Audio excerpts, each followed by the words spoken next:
आपको एक ऐसे बासलाहियत मेहमान से आज मिलवाएंगे लाहौर स्टूडियोज़ में, लेकिन जिनका ताल्लुक़ है कराची से और एक इलाका है सुल्तानाबाद जहां ये पैदा हुए और फिर इन्होंने अपने घर वालों के लिए, उसके अलावा हज़ारों लोगों की ज़िंदगियाँ हैं जिनको बदल डाला। वो कैसे? कंप्यूटर साइंस में ख़ुद तालीम हासिल की और उसके बाद एक्सट्रीम कॉमर्स के नाम से एक इदारा बनाया, जिस इदारे के तहत एक कैंपेन स्टार्ट की गई जो कि बहुत बड़ी कैंपेन आगे जाके बनी। $1 बिलियन पाकिस्तान का इस कैंपेन को नाम दिया गया। अब ये जानेंगे कि $1 बिलियन कैंपेन जो कि पाकिस्तान के लिए शुरू की गई, ये है क्या और इसका मकसद क्या है, और जो इदारा बनाया गया एक्सट्रीम कॉमर्स, वो किस लिए बनाया गया, वो क्या काम करता है और पाकिस्तान और पाकिस्तानियों के लिए कैसे मुआविन है और मददगार है, इस पर बात करने की कोशिश करेंगे। और पाकिस्तान से मलेशिया का जो सफ़र है उस पर भी बात करेंगे। तो मेहमान जो हमारे साथ मौजूद हैं उनका तारुफ आपसे कराते चलें। हमें ज्वाइन कर रहे हैं सनी अली, जो कि फाउंडर हैं एक्सट्रीम पाकिस्तान के, एक्सट्रीम कॉमर्स के और $1 बिलियन पाकिस्तान के। तो सबसे पहले तो सनी ये बताइएगा कि कैसे आइडिया आया? आपने कंप्यूटर साइंस पढ़ा है, इसी वजह से जो है ना वो आपने सोचा कि अब इसी में मुझे एक्सेल करना है। क्या प्लान था माइंड में जब एक्सट्रीम कॉमर्स बनाया?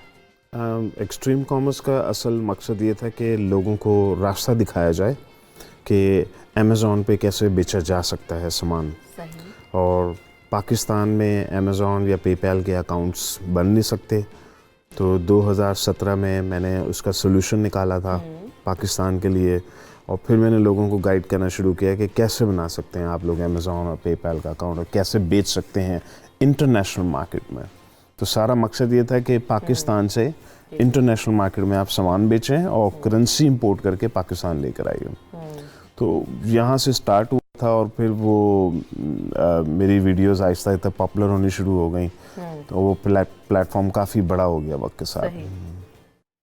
अच्छा सनी, मलेशिया में आपने पढ़ा है या आप ऑन जॉब थे वहाँ पर? मैंने पाकिस्तान से ग्रेजुएशन की है, अपनी बैरिया कॉलेज से पढ़ा हूँ मैं। ठीक है। कराची से पढ़ा हूँ और मलेशिया में मेरी एजुकेशन नहीं है, मैं वहाँ रहता हूँ, मलेशिया में रहता हूँ। ठीक है। तो आप जब पाकिस्तान के लिए काम करते हैं, सोचा आपने कि $1 बिलियन पाकिस्तान एक कैंपेन स्टार्ट की जाए, क्या मकसद था उसका और ये किस तरह से काम करी है क्या ये मुहिम? बेसिकली $1.8 बिलियन का गोल है। ठीक है। ये गोल है जो हमने अचीव करना है। इस गोल को अचीव करने के लिए हम लोगों को इनेबल कर रहे हैं कि आप कैसे अमेज़ॉन के ऊपर सामान बेच सकते हैं, कैसे अमेज़ॉन की सर्विसेज बेच सकते हैं। इसमें लड़कियां हैं, लड़के हैं, यंग लड़के लड़कियां हैं जो इस वक्त सीख रहे हैं प्लेटफॉर्म के ऊपर, ये नॉलेज गेन कर रहे हैं। 50,000 लोगों को इनेबल करना है कि वो $500 पर मंथ बना सकें, तो ये बनता है $350 मिलियन सालाना। 10,000 लोगों को इनेबल करना है कि वो $2,000 से $3,000 पर मंथ बेच सकें, जो एडवांस सेलर्स हैं, ये बनता है $300 मिलियन। तो ये रफली 600 से $700 मिलियन कैश इंपोर्ट बनता है पाकिस्तान के लिए। तो पाकिस्तान की सर्विस इंडस्ट्री में फ्रीलांसिंग के थ्रू अमेज़ॉन से रिलेटेड सर्विसेज बेच के ये पैसे पाकिस्तानी बैंकिंग सिस्टम में आ सकते हैं। इसके अलावा $1.2 बिलियन वो एक डिफरेंट अमाउंट है, वो उन लोगों के लिए जो अमेज़ॉन पे सामान बेचते हैं, ख़ुद बिजनेस करते हैं, अपना स्टोर लगा के कोई भी प्रोडक्ट बेचते हैं। तो टोटल गोल है $1.8 बिलियन का। हमें इकोनॉमिक एक्टिविटी क्रिएट करनी है पाकिस्तान में, जिससे एम्प्लॉयमेंट्स क्रिएट होंगी और लोग अपने बिजनेसेस करना शुरू करेंगे। ठीक है। तो ये जो ट्रेनिंग्स दी जा रही हैं, इसमें अब स्टार्टअप्स ले चुके हैं लोग, अब स्टोर जो बाकायदा तौर पर रजिस्टर हो चुके हैं, काम कर रहे हैं, या अभी ऑन ट्रेनिंग है जिनको आप बात कर रहे हैं? कुछ हज़ार लोग कर रहे हैं इस वक्त, और टोटल हमने अचीव किया है $350 मिलियन की इकोनॉमिक एक्टिविटी अभी तक। ठीक है। तो अब आगे ये कह रहे हैं कि आप अभी कितने करंटली आप ये लोगों को ट्रेन कर रहे हैं? फर्दर कितने लोग आपसे? 50,000 लोग। 50,000 एक साथ एट अ मोमेंट ट्रेनिंग लेते हैं? किस तरह से ट्रेनिंग्स होती हैं आप? जी, बेसिकली हमारा एक प्लेटफॉर्म है, उसमें हैं कोई 60-70 हज़ार मेंबर्स ऑलरेडी हैं। ठीक है। और वो मेरी वीडियोस फॉलो करते हैं, वो लर्न करते हैं कि बिज़नेस कैसे हो सकता है। उसमें से एक्टिव मेंबर्स होंगे जो इस वक्त लर्न कर रहे हैं, वो हैं 5 से 10 हज़ार मेंबर्स जो लर्न कर रहे हैं, जो एक्टिवली लर्न कर रहे हैं, जो इंगेज हो रहे हैं आहिस्ता आहिस्ता इस पूरे प्लेटफॉर्म के अंदर। और जो लोग अमेज़ॉन पे बेचना चाहते हैं, उनके पास कैपिटल नहीं होता, तो वो कैपिटल देने वाले हैं ओवरसीज़ पाकिस्तानीज़। ठीक है। तो लोकल पाकिस्तानी और ओवरसीज पाकिस्तानियों का एक मैंने उनको प्लेटफॉर्म में ला के इकट्ठा बिठा दिया है। सही, तो अच्छे तरह जानने की कोशिश करेंगे कि एक जो जिनका न्यू इंटरेस्ट हो अभी ये शो देखकर, तो वो किस तरीके से जो है वो इसमें पार्ट ले सकते हैं या हिस्सा बन सकते हैं आपकी कैंपेन का। लेकिन एक अहम खबर इस वक्त आ गई है रेलवे खसारा केस के हवाले से, जहां पर शेख रशीद साहब पहुंच चुके हैं सुप्रीम कोर्ट में और आज रेलवे खसारा केस से मुताल्लिक समाअत होनी है सुप्रीम कोर्ट में, जिसकी समाअत में आज बुलाया गया था और शेख रशीद साहब पहुंच गए। सेक्रेटरी रेलवे को भी तलब कर रखा है सुप्रीम कोर्ट ने। तो आप ये जो मनाजिर देख रहे हैं उसमें देख रहे हैं कि शेख रशीद साहब भी पहुंच चुके हैं और गुज़िश्ता दौरे हुकूमत में जो रेलवे डिपार्टमेंट था उसकी ऑडिट रिपोर्ट के मुताल्लिक ये केस है और शेख रशीद साहब को आज बुलाया गया। तो अपडेट्स हम लेंगे, हमारे नुमाइंदे हमारे साथ मौजूद हैं, इमरान वसीम हमें अपडेट करेंगे। जी इमरान बताइएगा, शेख रशीद साहब पहुंच चुके हैं और अब कब से समाअत का आगाज हो जाएगा? देखिए, जो केसेस की समाअत होती है चीफ जस्टिस की अदालत में वो 9:30 बजे शुरू हो जाती है और कल गुज़िश्ता रोज भी ये रेलवे खसारे केस की सुप्रीम कोर्ट में समाअत हुई थी और आज के लिए वफाकी वजीर रेलवे शेख रशीद को, वफाकी सेक्रेटरी रेलवे को और चेयरमैन रेलवे को आज के लिए तलब किया गया था। तो अभी थोड़ी देर पहले शेख रशीद साहब जो है वो सुप्रीम कोर्ट में पहुंचे हैं। तो साथियों ने उनसे कल की जो कार्रवाई है, जो ऑब्जर्वेशन अदालत ने दी थी, उस पर सवाल किए हैं। ऑडिट रिपोर्ट के हवाले से शेख रशीद साहब का ये कहना था कि जो ऑडिट रिपोर्ट अदालत में जो पेश की गई है वो उनके दौर की नहीं है, बल्कि ये जो माजी की हुकूमत थी, जो गुज़िश्ता हुकूमत थी जिसमें साद रफीक जो है वो रेलवे के मिनिस्टर थे, ये 2013 से 2017 तक की ऑडिट रिपोर्ट है।